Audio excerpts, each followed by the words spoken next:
Добро пожаловать! Сегодня у нас в гостях YouTube-канал Daimok Online. Сегодня я для них проведу небольшой обзор своей разработки внедорожника Берти, а также расскажу, чем мы занимаемся в гараже Берти. Мы отправились к Сайдамину Осмаеву, потому что он олицетворяет собой наглядную целеустремленность. Построил гараж для осуществления своих целей и создал рабочие места. Конечно, в этом видео речь в основном будет идти о его разработке, и в Ютубе можно найти множество материалов, снятых о первом чеченском внедорожнике. Однако мы расскажем о некоторых переделках в конструкции машины и о новых разработках. Начнем с легкого обзора. Это внедорожник Берти. Почему я разработал именно внедорожник? Потому что изначально у меня цель была создать автомобиль, гражданский для дорог общего пользования. И для этого я сначала купил этот участок, потом построил этот гараж. Много денег и времени прошло. С тех пор это было в 2010 году. И когда я уже начал полностью интересоваться более подробнее, что нужно сделать, чтобы создать автомобиль. Я сначала ездил много в Москве по всяким выставкам и общался с людьми, знакомился. Сейчас у меня много друзей в этой сфере, в сфере тюнинга. Но получилось так, что я узнал, что в России сделать автомобиль можно, ты можешь его сделать, но зарегистрировать как автомобиль гражданский для дорог общего пользования, это нереально, просто нереально, и поэтому, это по закону нереально. Поэтому я решил сделать внедорожник. Но я любитель бездорожья. Это я увидел единственный выход из этого положения, так как если я сделаю гражданский автомобиль, я его никак не смогу зарегистрировать. А если я сделаю внедорожник, тогда я каким-то образом смогу сделать сертификат на их производство. Это будет как спецтехника. И я могу зацепиться в этой сфере, в сфере автомобилестроения. Основные критерии у меня были сделать технику максимально проходимую, которым, возможно, заинтересуются даже военные, для десантников, например. Главные критерии были сделать внедорожник с комфортом обычного автомобиля, то есть там печка, кондиционер, удобные сиденья, с подогревом, лобовое стекло, стеклоподъемник, такие вещи. Но проходимостью багги. Чем отличается он от багги? Этим же и комфортом отличается. На кого я ориентировался? Это на людей, которые хотят купить квадроцикл или багги. Для них будет третий вариант, отличие от багги, по моим задумкам, здесь комфорт, двери, все эти дела, и доступность запчастей. Здесь все российское, но все тюнинговое, все крепкое. Например, один и тот же привод, который передает крутящий момент на колесо, можно купить китайский, вазовский, потом тюнинговый, Ижтехно, крепкие. Здесь все самое крепкое установлено. Поэтому к вопросам, не будут ли ломаться российские запчасти, нет, они не ломаются, мы много испытывали машину. Здесь они крепкие. За прочность всей конструкции и отдельно взятых деталей чеченский конструктор готов ручаться, так как он не первый день имеет с ними дело. А что касаемо двигателя, у меня, как и у всех, возник резонный вопрос. Что за движок под капотом? Друзья, поставьте это видео на паузу и напишите свои варианты в комментариях. Будет интересно. Про двигатель очень много вопросов, так как здесь установлен приоровский двигатель, 106 лошадей. Все думают, что ему не хватает мощности, не будет хватать мощности, хотя на тех же баггиях бывает и поменьше двигателей. Но приоровский двигатель говоришь, люди сразу вспоминают приору, которая легковая маленькая машина. Кто понимает, понимает. Дело в том, что здесь стоит раздатка, который понижает обороты, превращает эти обороты в мощность, передавая на колеса. Также в мостах установлены понижающие пары, из-за этого высокие обороты двигателя, раздатка их делает обороты поменьше, но их превращает в мощность. Не знаю, как правильно это объяснить. Но за счет раздатки и мостов, за счет шестеренок, которые там установлены, мощности внедорожнику вполне хватает. И все эти огромные 4 колеса она крутит в любой, ну, хоть на асфальте, на пониженной скорости. Пониженную ставишь на раздатке, и все, мощности вполне хватает. Коробка здесь, раздатка от Chevrolet Nivы. Ходовая была полностью независимая, и спереди и сзади стояли нивовские балки. Сейчас у нас передняя подвеска независимая. Почему независимая? Нам нужен был большой клиренс, чтобы в лесу, в колю не цеплялась машина. Но сзади я изменил ходовую, так как полная независимая подвеска, и спереди, и сзади имеет свои минусы. То есть, ну, примерно, маленькие хода подвески. Если сзади мост, который я сделал, это тоже какое-то новшество. Теперь появились большие хода, и на месте, где я опрокинулся как-то, с этим мостом эта машина теперь не опрокинется, не перевернется. Сейчас покажем.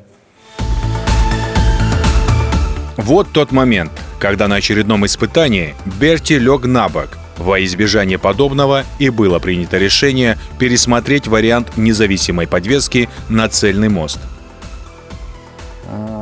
Здесь тоже сзади у меня стояла независимая подвеска, как и спереди.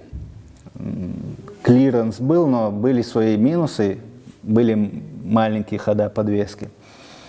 И эта задумка у меня давно в голове крутилась, но прежде чем я начал другой проект, я хотел проверить эту свою задумку и сделать вот такой мост. Он как бы портальный, но не совсем портальный. Здесь посередине редуктор, вот эти две части от него снимаются, внутри проходят вот эти гранаты, приводы. И получился такой оригинальный мост. Такие в продаже таких тоже нету. Единственное, в интернете в Америке какие-то подобные есть. В чем преимущество этого моста перед обычным? На внедорожнике очень важно, чтобы вот этот клиренс от земли до нижней точки машины, это расстояние было максимально больше, чтобы в лесу землю в колю не цеплялось. Я добился очень хороших результатов, 42 сантиметра. Клиренс это очень хорошо, то есть она почти нигде не застрянет. И преимущество перед независимой подвеской – это большие хода подвески, то есть это колесо максимально будет уходить внутрь этого крыла и опускаться, насколько это позволяет амортизаторы. Также вот эти амортизаторы, я их придумал из обычных амортизаторов, сделал их регулируемыми, то есть вот этими гайками можно регулировать высоту машины. Ну, такие продаются, конечно, амортизаторы. Один амортизатор может стоить там 40-50 тысяч. Но я управился за 5 тысяч рублей одну штуку. Своими силами? Да, своими силами, то, что было в гараже. Так как мы мост переделывали, тут глушителя бачка нету, будет шумно. Сейчас заведем. Вот панель тоже Берти сделали нам ребята фирменные.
Чем больше я слушал Сайдамина Осмаева о характеристике его внедорожника, тем больше видел сходство с багги. А в чем же принципиальное отличие? Сходство есть в размерах, в габаритах и в плане проходимости. Но разрабатывая эту машину, я учитывал в первую очередь свои пожелания для активного отдыха, то есть какими параметрами должен обладать внедорожник с проходимостью багги для меня лично. То есть на багги какие минусы я вижу? Это дверей нету, лобового стекла нету, печки нету, подогрева сидения, ничего этого нет. Это большие минусы лично для меня, потому что на отдыхе я люблю все равно какой-нибудь комфорт. То есть испачкаться, если дождь пойдет, или ты зимой хочешь поехать на отдых, и грязь, всякие насекомые, все в тебя летит, и ты поехал на природу, кто на внедорожниках с тобой поехал, они чистые, сели, покушали нормально, а ты весь грязный. Вот основные минусы багги. Я их исключил здесь. Я сделал двери, комфортный, просторный салон. Тут мой сосед, 175 килограмм, свободно можешь сидеть. Просторный салон, печка, подогрев сидений, стеклоподъемники. Такой минимальный комфорт для автомобиля. По таким параметрам ее можно сравнить с автомобилем. По проходимости ее можно сравнить с багги. То есть это более универсальный багги, можно сказать. Что-то новое в этой технике есть. И я в этом убедился, когда я в Москве на выставке был. И там люди, понимающие, что такое внедорожник, багги, квадроцикл, они реально были очень рады этой технике. Они взяли визитки, номера, они со мной на связи. На самом деле на эту технику есть у меня спрос, ее давно люди хотели купить, но эту именно я не продаю. Еще помимо двухдверного, похожей на багги, у меня многие спрашивают, хотят четырехместный, четырехдверный, подобный. Поэтому я начал разрабатывать вот такой. Этот будет четырехместный, пятидверный, включая там дверь багажника. Здесь будет, я так думаю, чуть более мощнее двигатель, потому что он в размерах увеличился где-то на полметра. Этот будет рама, кузов будет полностью из алюминия. Переднюю ходовую я разработаю тоже собственную, потому что на той мне надоели уже вопросы, что там нивовская балка, туда ты ничего не сделал, да, что ты там сделал. Бывают люди там, критики. Хотя сейчас даже автогиганты покупают где-то двигатель, у кого-то там коробку покупают, базу покупают. У меня новый Grand Cherokee, там стоит двигатель итальянский, коробка немецкая, а марка Jeep американская, но это Jeep. Этот будет, там тоже кузов, рама полностью моя разработка, единственный там мотор мне создавать смысла нету, также коробку, этим уже никто не занимается практически. Так как появился спрос на четырехместный, я начал эту разрабатывать. Это все временно, это мы на ЧПУ станке. У меня нету там инженеров, которые сидят на компьютере, это я просто в голове картинку составляю, я и рисовать не умею особо. И потом передаю это просто наброски своему оператору на ЧПУ плазморезе. И вот так на плазменной резке мы вырезали это все. Я люблю делать все в реальных размерах. Сколько бы ты ни рисовал или ни чертил, все равно это для меня лично не то. Я вот сделал, я могу сюда сесть, как мне удобно садиться, куда достают мои ноги, примерно где у меня будет руль. Здесь очень комфортно сидеть. Таким же образом я разрабатывал этот пикап Trackwolf.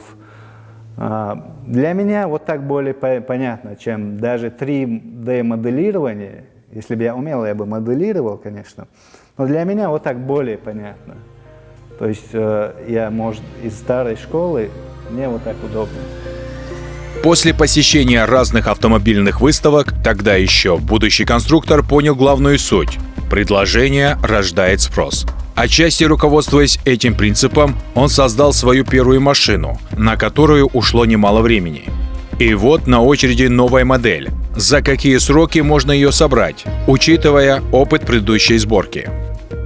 Но если бы я каждый день мог приходить на работу и работать на ней, я думаю, я бы, имея опыт и базу вот этого пикапа, тут примерно рама то же самое, кузов тоже практически то же самое, только 4 имея такой опыт, я бы мог ее за месяц сделать, даже эту новую модель.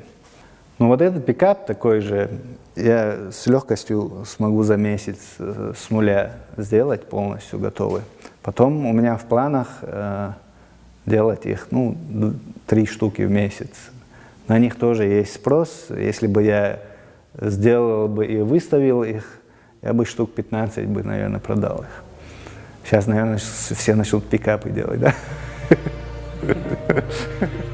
Прогуливаясь по гаражу, можно увидеть множество готовых металлических изделий, которые в основном изготавливались на ЧПУ плазменной резки. Там же трудились сотрудники гаража. Но ощущение того, что это еще и цех по металлоизделиям, не покидало меня. Вообще, когда я это строил, я построил это место, чтобы воплощать в жизнь свои идеи, в плане изобретений всяких. И чтобы здесь сделать первую марку автомобиля чеченского. Но так как я закупил много оборудования хорошего, порезки, металла, гибки, люди это узнали, к нам обращаются люди, чтобы мы порезали металл, сварили, погнули, и чтобы это оборудование не застаивало. И еще главный вопрос, чтобы заработать деньги на свои разработки, чтобы не влезать в кредит, ни у кого не просить. Я не люблю, когда кто-то капает. Да? Если я возьму кого-то в долг, возможно, он будет просить их обратно, когда у меня их не будет. Поэтому я люблю тратить свои деньги. И вот для этого мы работаем, тюнингуем внедорожники, продаем мангалы, тележки, багажники разработали. Это больше гараж, чем цех. Из металла можем сделать практически все, что угодно, потому что у нас ЧПУ плазменная резка, гибочные станки, пресса, любые сварки. И вот так зарабатывая деньги, я их вкладываю вот в такие разработки. Но главная цель, конечно, сделать марку автомобиля нашу, родную. Так, хочу немного рассказать о своей команде. Хампаш уже 3 года со мной работает. Если бы он был где-то в Америке, в известном гараже, он был бы звездой тюнинга по-любому. Самый универсальный из моих работников. Сейчас он устанавливает расширители арок. Паш, можно тебя? Покажись, король тюнинга. Хампаш Курчалоевский.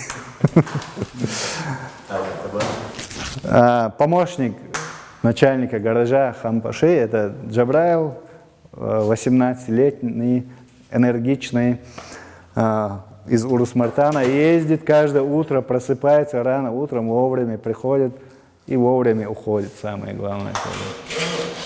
Также у нас на ЧПУ плазменной резки работает Абузар, который режет металл, чертит нам все эти чертежи мангалов, тележек, машин. С начала передачи и до этой минуты очень часто упоминалась ЧПУ «Плазменная резка». О ней герой нашей передачи говорил чаще, чем произносил название своего бренда – «Берти». Вот и настало время узнать, что такое ЧПУ. Лично я впервые слышал и видел это. А вы знали? Напишите. Сейчас мы в подвале гаража. Здесь у нас стоит ЧПУ «Плазменная резак». Как видно, тут очень много металла. Мы их иногда собираем, сдаем на чермет. Но пока здесь такой творческий беспорядок. Абузар работает там он чертит. Здесь кладется лист на стол, и он вырезает. Это, например, это вы не догадаетесь, конечно, это будет сейф. Вот этот из одного листа мы его погнем здесь на гибочном станке, и вот так как сложим, потом заварится, это будет сейф, а это будет дверь сейфа. Это надо вытащить, почистить, погнуть и заварить. Абузар, как и Хампаша, выпускник нефтяного университета. Знатный специалист своего дела. Он вежливо согласился продемонстрировать работу станка.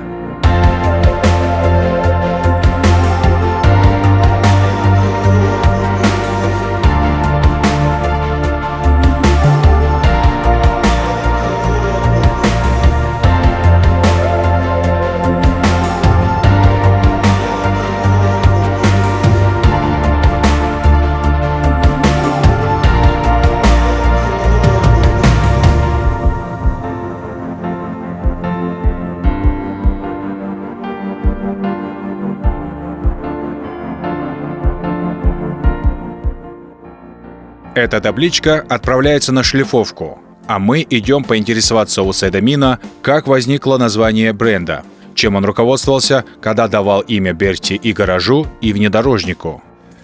Берти означает на чеченском буквально волк. Берти, когда добавляешь и кратко, это волки. Так как у чеченцев волк это символ, и все чеченцы, когда видят какого-то там бойца или в UFC, например, Юсуфа, Раисова мы называем, Борз, волк, там, ну еще других бойцов, или пацан там подрался, все мы называем, какой он волк. И поэтому мы забыли правильное название волка,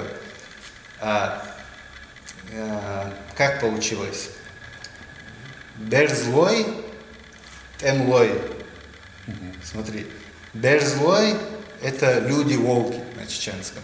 Когда в древние времена, например, человек сказал бы, я шел через лес и я видел там Берзлой, люди поняли бы, что он увидел воинов. Если бы он сказал, что он видел Берти, люди поняли бы, что он увидел там стаю волков. То есть Берти – это волк, Берти – волки, Берзлой – это воины чеченские, когда люди их, когда сравнивались с волками, вот такие, как спецназ, можно сказать. А тем временем рабочий день в гараже подходит к концу, как и шлифовка таблички, над которой трудится тот самый молодой парнишка Джабраэл. Он не скитается по улицам от безделья, а трудится с юных лет.